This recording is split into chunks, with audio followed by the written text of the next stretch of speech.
എന്നെ കൂടുതൽ സ്പർശിച്ചത് സ്വർഗസ്ഥനായ ഞങ്ങളുടെ പിതാവേ എന്ന പ്രാർത്ഥനയിലെ കാതലായ ഒരു പ്രാർത്ഥനയാണ്. അന്നന്ന് വേണ്ട ആഹാരം ഇന്ന് ഞങ്ങൾക്ക് തരണമേ.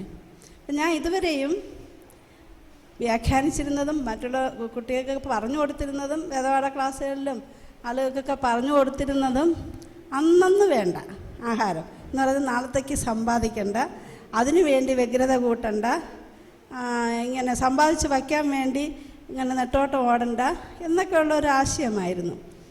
അപ്പോൾ ഇന്നും ബ്രദർ പറഞ്ഞത് അത് നിത്യതയെക്കുറിച്ചാണെന്ന്. അപ്പോൾ എനിക്ക് ഒന്നുകൂടെ അതിൻ്റെ വിശദീകരണം വേണം. ഇപ്പോൾ കുട്ടികൾക്ക് ആർക്കെങ്കിലും പറഞ്ഞു കൊടുക്കണമെങ്കിൽ ആ നിത്യതയും ഇതുമായിട്ടൊരു എങ്ങനെ ബന്ധിപ്പിക്കുമെന്ന് അറിഞ്ഞൂടാ. അതൊന്നുകൂടെ വിശദീകരിക്കണമെന്ന് അഭ്യർത്ഥിക്കും. Praise the Lord. അടുത്ത ധ്യാനത്തിനാകാം. Praise the Lord. ആദ്യം നിങ്ങൾ അവിടുത്തെ രാജ്യം നീതിയും അന്വേഷിച്ചു കഴിഞ്ഞാൽ ബാക്കിയുള്ളതൊക്കെ മനസ്സിലാവും.